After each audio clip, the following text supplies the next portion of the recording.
अभी देश में एक ऐसा फैसला आया है जिसके बाद हलचल मची हुई है। मालेगांव ब्लास्ट केस का फैसला आया है, उसमें साध्वी प्रज्ञा, कर्नल पुरोहित सहित 7 जो भी आरोपी थे। और ये केस तो इतना स्पष्ट केस था, ये लोगों ने खुद अपना जुर्म कबूला था।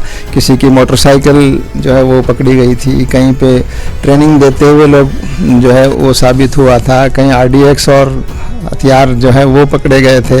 तो इस वक्त जो NIA कोर्ट का जो फैसला आया है, इन आरोपियों इनको बरी किया गया है, ये फैसला हमारे देश की आम जनता का विश्वास कम करता है एजेंसियों में और हमारी निचली अदालत में। अभी जो फैसला आया है, इस फैसले से हमें अफसोस भी है। यहाँ हमको नज़र आ रहा है कि मुस्लिम समुदाय के लोगों को जानबूझकर एक ख़ास एजेंडा के तहत आतंकवाद की घटनाओं में बेगुनाह लोगों को फंसाया गया है, ये साबित हो चुका है। लेकिन इस्लाम के साथ, मुसलमानों के साथ ये अन्याय पिछले 2 दशकों से हो रहा है कि उनको आतंकवाद से सीधा जोड़ने की कोशिश हो रही है। संविधान में चुनाव आयोग का दायरा ये नहीं है कि वो देश के लोगों की नागरिकता तय करें। एक और बड़ा मामला है जिस पर मीडिया में बहुत ज़्यादा चर्चा भी नहीं हो रही है कि आसाम में जो बंगाली भाषी लोग हैं, बंगला बोलते हैं, उनको बांग्लादेशी बताकर पुशबैक पॉलिसी अपनाई जा रही है, उनके घरों को तोड़ा जा रहा है, माइग्रेंट उनको बनाया जा रहा है, उनको वापस बांग्लादेश भेजने की प्रक्रिया अपनाई जा रही है। इस पूरे उस पर आपका क्या?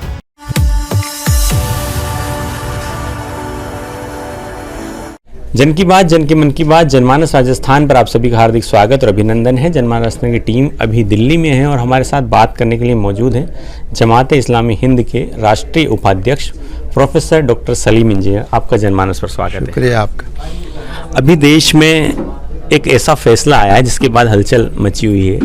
मालेगांव ब्लास्ट केस का फैसला आया है, उसमें साध्वी प्रज्ञा, कर्नल पुरोहित सहित 7 जो भी आरोपी थे, उनको 17 साल बाद 2008 का ये मामला था। 6 लोगों की मौत हुई थी, 101 लोग घायल हुए थे, लेकिन कोर्ट ने उन सभी को बरी कर दिया है। तो आपका इस मुद्दे पर क्या कहना है?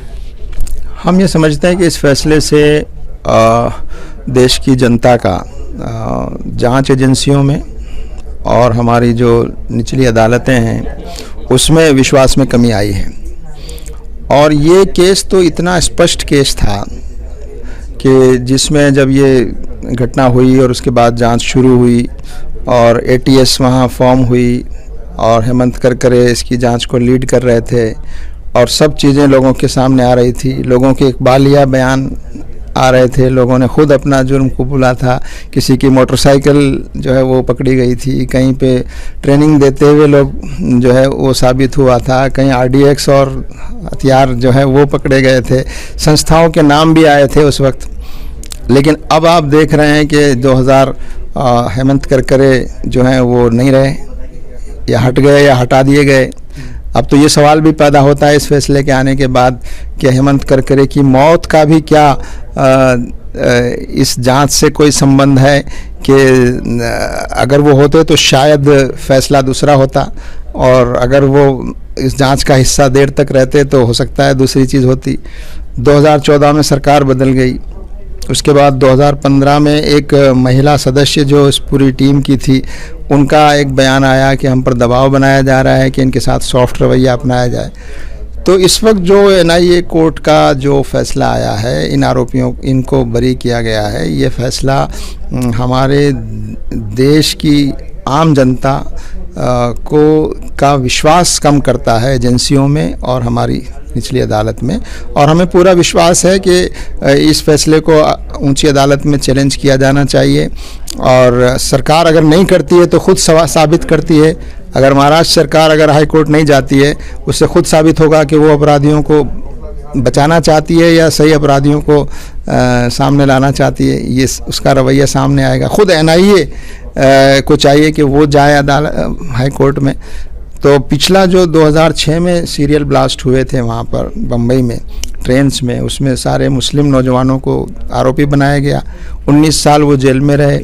तब आपने उस फैसले का स्वागत किया? वही मैं कह रहा हूँ, निचली अदालत ने उनको भी जो है किसी को फांसी और किसी को उसकी सज़ा सुनाई थी उम्र कैद की, और उनको भी बरी किया गया। तो ये दोनों पैमाने अलग अलग नज़र आ रहे हैं। एक तरफ जब मुस्लिम समुदाय के लोगों के साथ मामला होता है तो जांच एजेंसियों का रवैया दूसरा होता है, लेकिन हायर जो कोर्ट है, मुंबई हाई कोर्ट ने उस पर जांच एजेंसियों के तरीके पर सवाल उठाया और उनको एक तरह से बहुत सख्त हिदायत दी और उनको सारे उनके सबूतों को नहीं मानते हुए कहा कि इनके खिलाफ कोई ऐसी चीज़ नहीं बनती। तो हम समझते हैं कि इस मामले में भी अगर हाई कोर्ट में जाया जाएगा तो सच सामने आएगा, ऐसा हमको लगता है। लेकिन अभी जो फैसला आया है, इस फैसले से हमें अफसोस भी है और हमारी जो जांच एजेंसियां और जो नीचे की जो न्यायपालिका है, निचली सतह की, उस पर जो विश्वास होना चाहिए उसमें कमी आई है। अच्छा, इस तरह के भी आरोप लगते हैं कि अगर आरोपी मुस्लिम है और कोर्ट अगर उनको बरी करती है तब तो फैसले का स्वागत किया जाता है कि फैसले का स्वागत है, अच्छा फैसला कोर्ट ने दिया। लेकिन आरोपी अगर हिंदू हैं या किसी और धर्म के हैं और अगर कोर्ट उनको बरी करती है तब आप कह रहे हैं कि हायर कोर्ट में अपील करना चाहिए। तो क्या ये दोहरा रवैया नहीं है? नहीं, देखिए, आखिर इतनी सारी घटनाएं हुई और उसमें आरोपी मुस्लिम समुदाय के लोगों ही को ज़्यादा बनाया गया और तकरीबन एक बड़ी संख्या ऐसी है जिसमें ऊंची अदालत में जाकर उन सबको बरी किया गया। आप देखें, जयपुर ब्लास्ट केस में नीचे की अदालत ने उनको सज़ा दे दी थी, हाई कोर्ट ने फैसले को बदल दिया और कहा कि ये बिल्कुल बेगुनाह है। इसी तरह अभी मैंने जिक्र किया इसमें मुंबई सीरियल ब्लास्ट केस में, और यहाँ मामला जो दूसरा नज़र आ रहा है। तो मामला ये नहीं है, यहाँ हमको नज़र आ रहा है कि मुस्लिम समुदाय के लोगों को जानबूझकर एक ख़ास एजेंडा के तहत आतंकवाद की घटनाओं में बेगुनाह लोगों को फंसाया गया है। ये साबित हो चुका है। आप कन्विक्शन रेट बताइए हाई अदालत में, जितने लोग पकड़े गए उसमें से कितने लोगों के खिलाफ आप सज़ा दे पाए। लेकिन इस मामले में जब जांच इतनी ठीक चल रही थी, आखिर जांच ने यू टर्न कैसे ले लिया और फैसला ये आया। हमें तो उम्मीद है कि इस मामले में भी अगर हम ऊंची हायर अदालत में इसको चैलेंज किया जाएगा तो सच सामने आएगा। इस फैसले के आने से एक दिन पहले देश के गृह मंत्री अमित शाह ने राज्यसभा में एक बयान दिया था कि कोई भी हिंदू आतंकवादी नहीं हो सकता। तो कहीं ना कहीं ऐसा नहीं लग रहा है कि ये फैसला किसी राजनीतिक दबाव में लिया गया है? नहीं, लोग तो सोचने वाले लोग तो इसको जोड़ के देख सकते हैं कि जो बात गृह मंत्री एक दिन पहले कह रहे हैं फैसला उसके मुताबिक आता है। तो अगर वो इसको कनेक्ट करना चाहें तो ये तो एक स्वाभाविक चीज़ है कि लोग कनेक्ट करना चाहेंगे।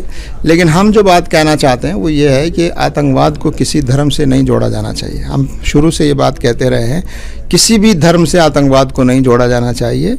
और लेकिन इस्लाम के साथ, मुसलमानों के साथ ये अन्याय पिछले 2 दशकों से हो रहा है कि उनको आतंकवाद से सीधा जोड़ने की कोशिश हो रही है।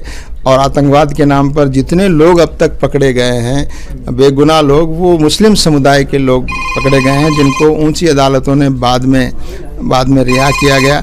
तो हम ये कहते हैं कि आतंकवाद को किसी भी धर्म से नहीं जोड़ा जाना चाहिए और हम किसी धर्म से जोड़ने वाले किसी स्लोगन को भी हम जो है वो उसको पसंद नहीं करते। लेकिन गृह मंत्री जी ने एक जो बात कही वो बहुत ख़तरनाक बात है। वो गृह मंत्री पूरे देश के गृह मंत्री हैं, वो संवैधानिक पद पर हैं, इस देश में सब धर्म के लोग रहते हैं।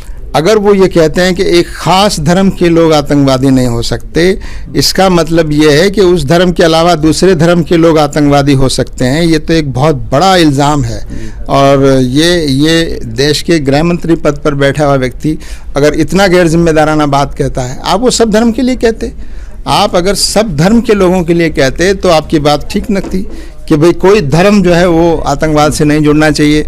लेकिन आप कहते हैं कि एक धर्म के लोग आतंकवादी नहीं हो सकते, इसका मतलब यह है कि उस धर्म के अलावा दूसरे लोग आतंकवादी हो सकते हैं। ये बहुत आपत्तिजनक बयान है, बहुत गैर जिम्मेदाराना बयान है और देश के जो आपसी भाईचारा और सद्भाव है उसको कमज़ोर करने वाला बयान है। मुझे लगता है कि उनको अपने बयान में संशोधन करना चाहिए और उनको कहना चाहिए कि सब धर्म जो है, किसी धर्म को आतंकवाद से जोड़ना ठीक नहीं है। अच्छा, एक और बड़ा मुद्दा इस समय चल रहा है, बिहार में चुनाव होने जा रहे हैं और चुनाव आयोग की तरफ से एसआईआर की प्रक्रिया वहाँ पर की जा रही है। चुनाव के जो मतदाता हैं उनका पुनरीक्षण किया जा रहा है और ये बात कहीं ना कहीं अब बिहार से निकलकर राजस्थान तक भी पहुँच गई है, वहाँ पर भी एसआईआर की प्रक्रिया शुरू हो गई है। तो इस पूरे मामले पर विपक्ष भी हंगामा कर रहा है, आपका क्या कहना है? ये इस प्रक्रिया को किस तरह से आप देखते हैं? देखिए, हमने इस पूरी प्रक्रिया का बहुत गहराई से अध्ययन भी किया है और जो लोग इस मैदान में काम कर रहे हैं उनसे हमारी कई बैठक हुई है, मुलाकात हुई है और कानून के जानने वाले लोगों से भी हमारी बात हुई है। बिहार का दौरा भी हुआ है और वहाँ जो सामाजिक संगठन हैं और सिविल राइट के ग्रुप्स हैं उनसे हमारी बात हुई है। वहाँ की एक जन सुनवाई में भी हम वहाँ शामिल रहे जहाँ लोगों ने अपनी अपनी कहानियाँ सुनाई कि उनके साथ कैसे कैसे वहाँ ये सब चीज़ें हो रही हैं। तो इस पूरे प्रक्रिया से ये लगता है कि हमारा चुनाव आयोग निष्पक्ष रूप से काम करने के बजाय ऐसा लगता है कि सरकारी एजेंडा और सरकारी दबाव में काम कर रहा है और वो अपने दायरे से, संवैधानिक जो दायरा है चुनाव आयोग का, उस दायरे से कहीं बाहर जाकर वो काम कर रहा है। क्योंकि संविधान में चुनाव आयोग का दायरा ये नहीं है कि वो देश के लोगों की नागरिकता तय करें या किसी व्यक्ति का नाम इसलिए हटा दे कि वो अपनी नागरिकता साबित नहीं कर पा रहे हैं या नागरिकता के लिए कोई डॉक्यूमेंट नहीं दे पा रहे हैं इसलिए उनका नाम हटा दिया जाए, जो पहले से मौजूद था और जो कई बार वोट कर चुका है, जो कई सरकारें बना चुका है। उस वोटर को आप आज जो है इसलिए हटा रहे हैं कि वो कोई नागरिकता का कोई प्रमाण पत्र जो है वो साबित नहीं कर दे पा रहा है, जबकि इस देश में कहीं भी नागरिकों को नागरिकता का कोई प्रमाण पत्र इशू नहीं किया जाता। तो चुनाव आयोग हड़बड़ाहट में, जल्दबाजी में 8 करोड़ लोगों का एक बहुत ही गहन जो है वो रिवीजन करने की तैयारी करता है और इलेक्शन से इतना पहले करता है, तो साफ नज़र आता है कि ये संभव ही नहीं है।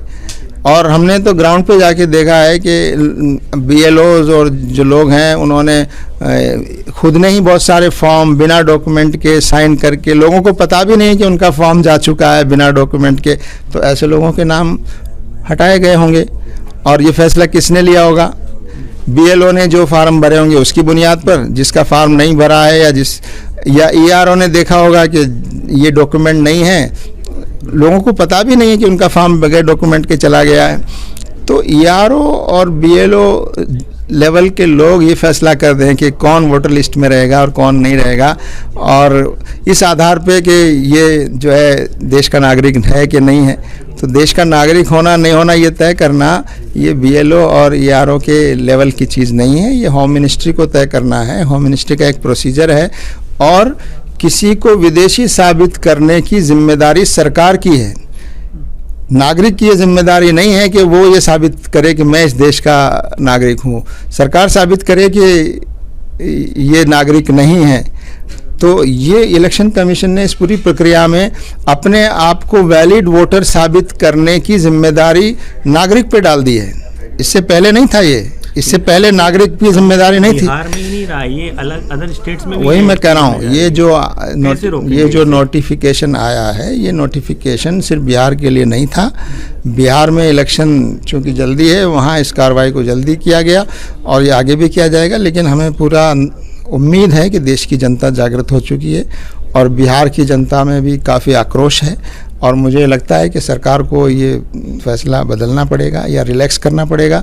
और एसआईआर की जो प्रक्रिया है उसको इलेक्शन के इतना नज़दीक करना, ये खुद एक बड़ा सवाल पैदा होता है। और इसके पीछे साफ तौर पे नज़र आता है कि ये जो 65 लाख लोगों के नाम हटे हैं, अगर आप इसको बारीकी से देखेंगे तो आपको अंदाज़ा होगा कि किस वर्ग के लोग हैं, गरीब लोग हैं, माइग्रेंट लेबर हैं या सीमांचल के लोगों की एक बड़ी संख्या कम हुई है और उसमें भी मुस्लिम समुदाय के लोगों की संख्या बड़ी कम हुई है।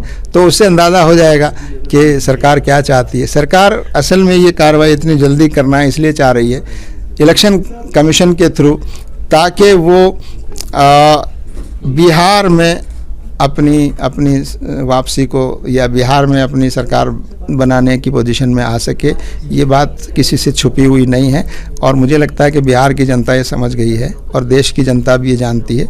और मुझे लगता है कि अगर इसको पूरे देश में करने की इस तरह कोशिश होगी तो मुझे लगता है इसका विरोध होगा। इसलिए इसको जो सही प्रक्रिया है वोटर रिवीजन की, उसके मुताबिक हो, जो नॉर्मल अब तक होता रहा है। और ये जो अलग तरीके से किया जा रहा है, जिसमें लोगों को दबाव में लाया जा रहा है, एक भय का माहौल पैदा किया जा रहा है, वो ठीक नहीं है। अच्छा, एक और बड़ा मामला है जिस पर मीडिया में बहुत ज़्यादा चर्चा भी नहीं हो रही है कि आसाम में जो बंगाली भाषी लोग हैं, बांग्ला बोलते हैं, उनको बांग्लादेशी बताकर पुशबैक पॉलिसी अपनाई जा रही है। उनके घरों को तोड़ा जा रहा है, माइग्रेंट उनको बनाया जा रहा है, उनको वापस बांग्लादेश भेजने की प्रक्रिया अपनाई जा रही है। इस पूरे उस पर आपका क्या कहना है? देखिए, ये सिर्फ असम में नहीं हो रहा है, दिल्ली में भी हो रहा है, राजस्थान में भी हुआ है और जगहों पर भी, कि बंगाली बोलने वाले लोग उनको विदेशी बताकर जो है एक माहौल पैदा किया जा रहा है, जबकि उनके पास सारे डॉक्यूमेंट्स मौजूद हैं। दिल्ली में तो एक कॉलोनी में हम गए थे, वहाँ 1300 परिवार रहते हैं, सबके पास डॉक्यूमेंट्स मौजूद हैं, वोटर आईडी मौजूद है, राशन कार्ड मौजूद है, सारे चीज़ें मौजूद हैं। और उनके जिन इलाकों से वो आते हैं बंगाल में, वहाँ के सारे डॉक्यूमेंट मौजूद हैं। इसके बावजूद उनको वहाँ से हटाया जा रहा है। तो और पुलिस जो है उनके साथ ज़्यादतियाँ कर रही हैं, डरा रही हैं, मारपीट भी कर रही हैं। पैसा लेके भी बहुत से लोगों को पकड़ लिया गया और पैसा लेके छोड़ लिया गया, डिटेंशन सेंटर में बंद कर दिया गया।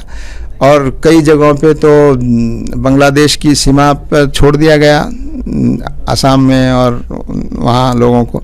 तो ये जो चीज़ें हो रही हैं ये ठीक नहीं हो रही है। और कोई व्यक्ति देश का नागरिक है या नहीं है, उसका एक ठीक से जांच होने का एक तरीका मौजूद है और उसके लिए कोई अभियान चलाने की ज़रूरत नहीं है। आप नॉर्मल तरीके से उसको कीजिए।